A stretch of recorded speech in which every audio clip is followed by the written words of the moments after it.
Yo guys, welcome to the video. This is Josh or Milky, and in today's video we're going to be talking all things Endgame as far as Path of Exile farming is concerned that we learned from the patch notes. We obviously had some big changes in terms of MF being removed, goodbye, rest in peace, and then other things changed for some other mechanics. So a lot has been shaken up, a lot of potential implications from the removal of MF, and groups not being able to print unique items anymore. Maybe your Dayalas or your Ralakesh are going to be much more this league on League Start at least. Things are about to change in a big way, at least on League Start, but we're going to keep it a bit condensed to start with, and we're going to talk about the changes to some of the mechanics, starting first of all with Blight. So if you come on with me into game here, we'll talk first of all about this new Blighted Scarab that we've got. So the Blight Scarab of Oils has been renamed the Blight Scarab of Blight Art. It's been completely replaced, so you no longer get that Blight Oils found in area or one tier higher, which is definitely a blow to Blight farmers, absolutely. But of course, if we're dropping a ton more oils from any other methods, you know, this essentially meant 3 times more oils, right? Because you could 3-to-1 them, unless you were exclusively dropping golden oils. It wasn't 3 times more golden oils. But it did get replaced with this ability to only have one chest in your map. You spawn more Blight mobs, and you're going to have one Blighted chest in the area that grows and grows and grows as you kill the Blight monsters. And this frees up Blight in some ways. Typically, Blight has to be done on what we would call noodle maps. Things like Core, Toxic Sewer, Waste Pool, these really skinny maps, just so you can try and condense the rewards down into one pile of Blight-related rewards, where you don't have to do that anymore, at least if you're using this Scarab. So a nice bit of alternative way to farm it, if you want to do a different map at least. Now, down at the bottom here, we also have a new node called Templar Ingenuity. This basically makes it so your Blight towers can be salvaged at the end of the encounter, and the higher the tier, the more rewards you will get back. You basically get to say, all right, I'm done with this, take it, Cassia, go do your thing, and she'll give you some rewards back for it.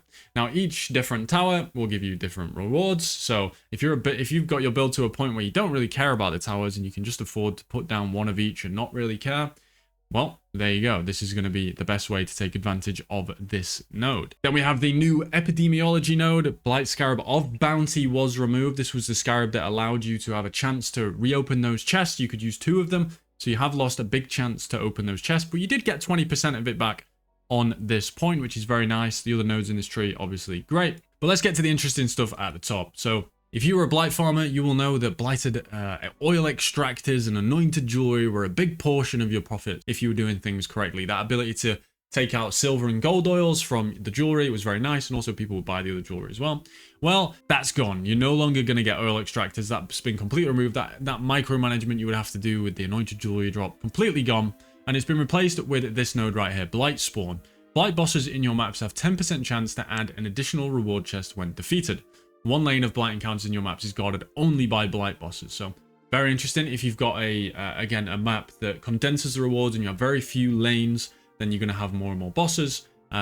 More and more rewards will come from that as well. So a very interesting one. How this interacts with the Scarab, whether or not it's just going to be one lane, probably not. But there's a chance, right? If there's a chance that this one chest Scarab makes it so there's only one lane, then you've only got unique monsters, and every time you kill them, you get... who knows? We don't know yet, right? But I would err on the side of it's not going to be one lane. Then we have Fungal Horizons, and this causes Blight chests and your maps to have 60% more chance to contain Blighted maps, and completing a Blight encounter in your map grants all players Blight Reach. What the hell is Blight Reach, you're probably asking? Well, Blight Reach grants you a buff which causes any maps that you drop to have a chance to be Blighted maps, which is very interesting, especially with the introduction of some other Scarabs. So let's go back into our little Scarab hole here, and we have the Scarab of Multitude, and what it does is it causes an area to contain 8 to 12 additional packs of difficult and rewarding monsters which drop 300% increased maps instead of causing them, you know, to do whatever it did for. You're going to have packs of mobs that drop more maps. So if you can do this in a way where you do the Blight first and then you go kill this pack of mobs, you're going to be showered in Blighted maps, hopefully. But it doesn't end there, because of course we have the Blight Scarab of Blooming, which causes T14 plus Blighted maps found in the area to drop as Blight Ravaged maps. So not only could this be a great way to drop Blighted maps, it could also, with combination of the Blight Scarab of Blooming, be a great way to drop Blight Ravaged maps. And obviously this isn't the only thing you're going to get to kill within the map. Anything you do within the map, whether it's You could go and find altars to get map duplication. You could do other mechanics that have a good amount of drops. Obviously, mechanics themselves now have a chance to drop maps. They've re-added that feature back. So there could be other mechanics that have very high map drop capabilities. And you could definitely do that. You may be thinking, well, how are we going to do Blight, map drops and all this in one strat? We've only got 5 Scarab slots. Well, you don't actually have to invest all that much into the Blight in order to do this. You just have to have Blight on your map to get the Blight reach buff.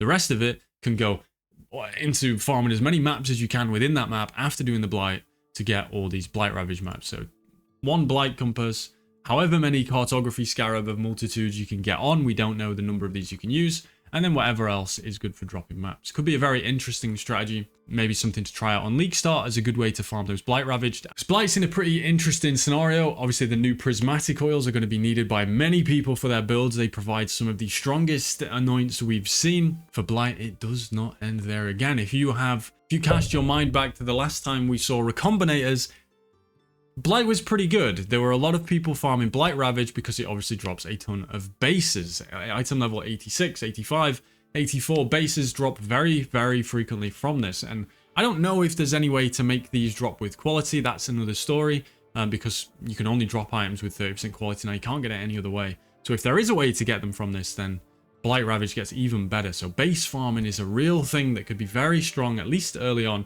and maybe later on as well due to bases getting deleted with recombinators. So keep an eye out for Blight being very strong moving into 325, whether it's for map farming, or prismatic oils, bases. It's got a lot going on for it, and it's in a pretty good spot if you enjoy the tower defense game mode of PoE. Now we'll come and we'll look at one of the chisels that caught my eye, the Maven's Chisel of Proliferation. This is a currency item that improves the quality of a map, enhancing pack size. And you may be thinking, why is this so good? Well, there was a strategy last league that I put out pretty early on called the Awakened Horn Scarab, the Horn Scarab of Awakening, sorry, that you used with Harvest in order to take full advantage of crop rotation. It would give you a huge chance for the adjacent plots not to wilt, and pack size on Harvest is very, very strong as you get to get more and more Harvest monsters that can obviously drop more and more life force. So being able to get more pack size into this strat is very strong, and it didn't lose anything else. You've obviously still got all those increased effective modifiers on the tree, so this could take that to even higher levels, obviously even more amounts of life force. We saw some crazy screenshots last league of people dropping tons of life force, getting 5 bosses in one map. Yeah, that strat was amazing. It was probably one of the most fun strats I've done personally. I'm looking forward to doing it again this league at some point, for sure. Next, we have a big change, and the one for the MFers. God, they're getting hit from all angles. If you enjoy juicing, there has been a lot in this patch that has been a bit maybe anti-juice, and this is one of those examples. This change to Divination Scarabs is very much more about speed running maps instead of juicing individual ones. Maybe the pilfering one, maybe you could figure out a way to juice it to take the most advantage of it. But first of all, we have the Divination Scarab of the Cloister, which instead of providing a 150% increased div cards, which is already obviously a huge loss on top of MF, it now causes the area to contain 8 to 12 additional packs of Doedri's Devoted, and they have a 1% chance to drop a stacked deck. So, I mean, if you can scale this with pack size, obviously maybe you're dropping a couple of stacked decks every map. I don't foresee it being a huge number of stacked decks every map because you're not going to get the pack size that high unless they're naturally really high. So yeah, not going to be much there. And obviously this particular Scarab rewards running it more often. Obviously with a lot of pack size, then you can't really juice it any more than that. You just get pack size and hope. So not much in terms of juicing going on with that Scarab. Then we have the Divination Scarab of Plenty. Obviously curation it used to be. It no longer provides 10% more div cards for each favored map, and it doesn't move the div cards around. Instead, it now causes up to 3 packs of magic monsters in area to drop additional divination cards. This one, again, it favors going fast and doing fast maps rather than bulking up a single one, because only 3 packs of magic monsters get buffed. The only thing you can really do, if it's a fixed drop rate like the stacked decks, then all you want to do is scale the pack size. If not, then scaling the quantity and rarity of your map and running as juicy a map as possible, at least in the way it's rolled, is going to be very good. But again, pretty speed orientated. It's more how many of these can you run through than how much can you juice one individual map, which is kind of the opposite of what curation was and how we saw it used, which obviously got into the realms of 20, 30 divines because you got that much out of one map. I don't foresee this being even remotely close, and I think that's by design, obviously. The Divination Scarab of Completion has also been renamed to the Divination Scarab of Pilfering, and this one's pretty interesting. It makes it so that all divination cards in your map are kind of absorbed and stolen by the map boss, and when you kill him at the end, he's going to be stronger, and he's going to duplicate them all. So essentially, it just is 2x div cards. Now, it does create a pretty fun scenario when you kill the map boss at the end of the map, and he's going to explode with divination cards, potentially like 2 apothecaries, 2 doctors, pog, all that. But again, it's how much can you realistically juice a map to drop a ton of div cards? Well, I suspect not all that much, considering in the past we had MF and we had Divination Scarabs, which already gave 150% increased divination cards. This is simply 100% increase, so I don't suspect there's going to be much going on here. However, I'm more than happy to be proven wrong, and I'm sure group players will at least get some pretty big explosions of div cards. Now, there is obviously a world where you combine the Scarab of Plenty with the Scarab of Pilfering, and you just speedrun maps, assuming these Scarabs aren't ridiculously expensive, which they may not be if the div cards are that rare and you're not dropping that many.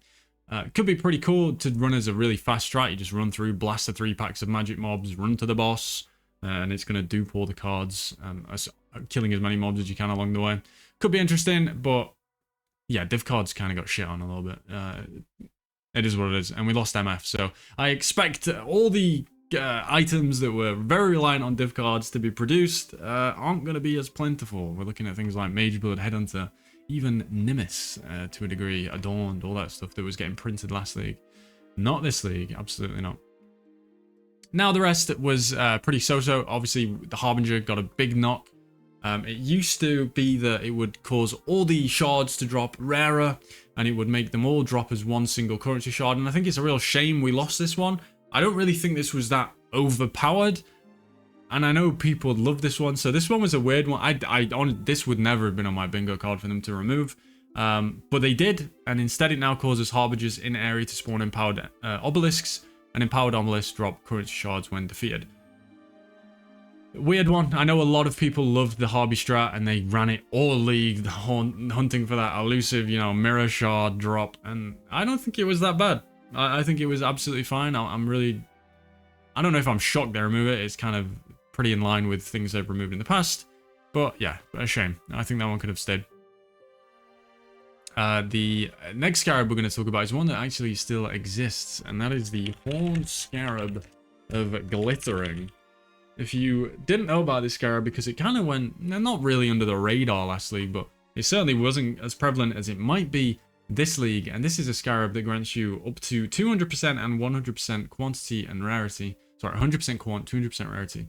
I use this a bit because I don't really run that much MF, so this was an opportunity for me to get some, and now nobody can run MF, so this is an opportunity for everyone to get some. So this Scarab, 100% increased player quantity, I believe is about 50%, maybe a little bit more loot with the way that diminishing returns work on increased item quantity. So this one Scarab, if you're killing enough monsters frequently enough, then you're going to get about 50% more loot, which, I mean, it may not be as much as it used to be in the past, but when everyone else is making 1 and you're making 1.5, you're not going to complain, right, at the cost of a Scarab. So I suspect this Scarab will be quite expensive and utilized in whatever the big juicing strat is, because what else are you looking for?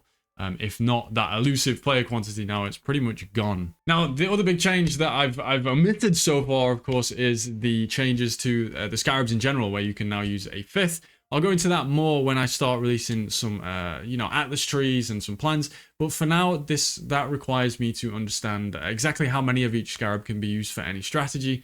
Estimating and all that is kind of feels like a waste of time. So I'm going to wait to see exactly how many we can use of each and how exactly we can utilize that additional Scarab. So that'll be enough waffling for this video. This league looks like it's going to be incredible. I'm super excited. As you can probably tell, I'm making videos just waffling about the changes because I'm just excited by them. So if this is the kind of video you like, make sure you leave the video a like down below and subscribe or do all that stuff.